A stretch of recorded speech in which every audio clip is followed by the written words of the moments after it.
difícil para trabajar, para cosas para la izquierda, es muy difícil. Y él explicará y él dará charla en inglés y hay bastante pakistaní también, pero cuando acaba esa charla, 20 minutos también, si queréis, puede preguntar en Urdu y él dará respuesta en Urdu, pero primero él dará charla en inglés. Bueno, no hay traducción al Urdu, ¿eh? Sí, no, pero últimamente 20 minutos sí que yo traduciré esto, no hay problema. Hay bastante amigos que hablan bastante mejor castellano que yo y también catalán.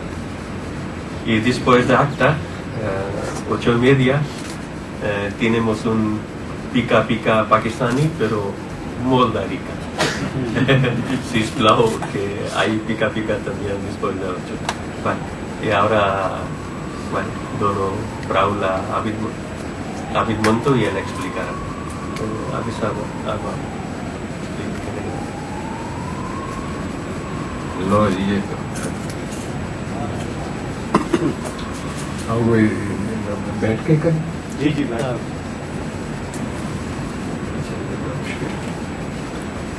खड़े होके कोई और कुर्सी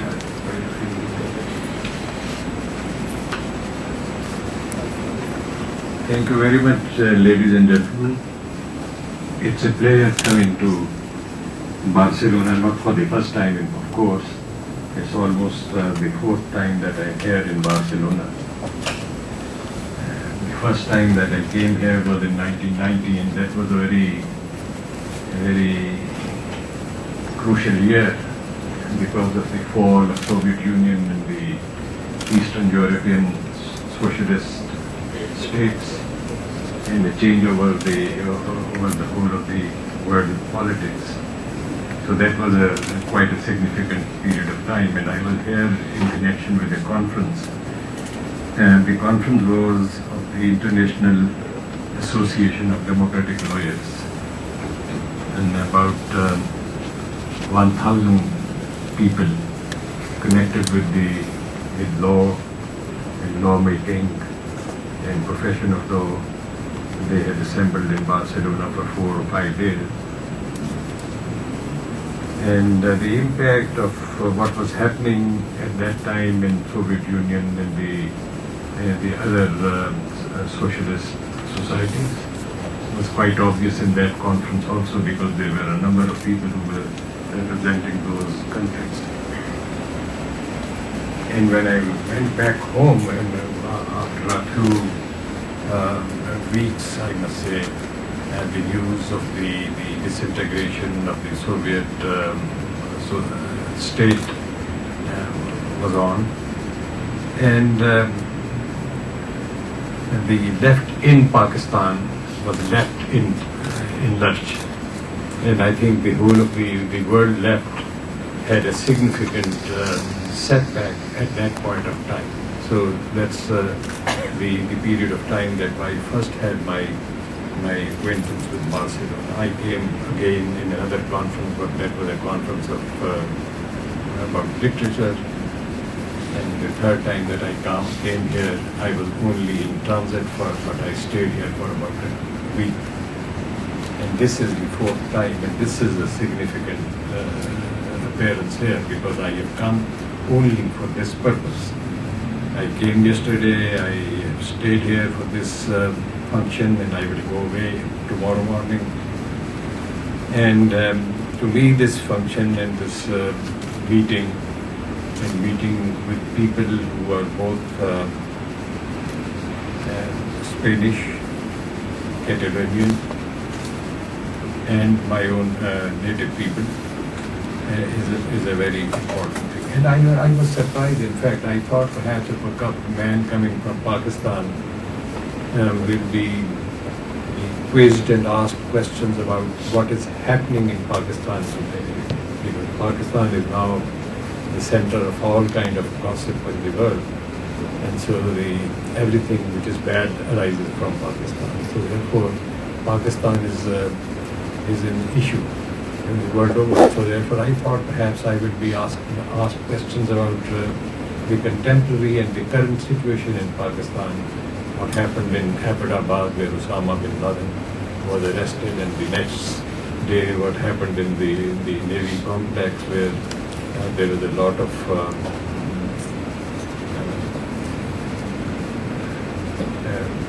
jihadi activity or some kind of a terrorist activity, and which is a very common occurrence. And wherever there is some kind of a jihad or a jihadi activity or a fundamentalist activity, some kind of a connection is seen with Pakistan. So I was getting prepared to answer those questions, but I think these questions will be coming up after whatever the speech I make about left. People will be thinking about the current situation also, so we'll be talking about that also. And to me it was a surprise when my friend Javed said that you will have to speak about the politics of left in Pakistan right from the inception of the new state, which means more than 60 years. And it so happens that I am one of those people, and in fact I am now almost the only person left of that generation who became a leftist and joined the left politics right at the time of the inception of Pakistan itself. Pakistan was established in the year 1947, and the Communist Party of Pakistan was established as an independent party separate from the Communist Party of India in the year 1948. And I became a member of the Communist Party of Pakistan in 1949. So almost with the advent of Pakistan, my political career as a leftist and as a Marxist started with the Communist Party. And perhaps in that way I am a proper person. I will not say the best person, because there are best people also in my country who can answer these questions. But I am a proper person because I am an eyewitness to what happened to the left and what happened to my own country in the whole of this during the period of 60 years that have passed. So first thing that I must state here for those who are not acquainted with the history of partition itself, which includes Pakistanis also, because there are a number of Pakistanis, and my experience as a teacher of law for about 25 years tells me that almost every next Pakistani student is ignorant of what is the history of Pakistan. So it's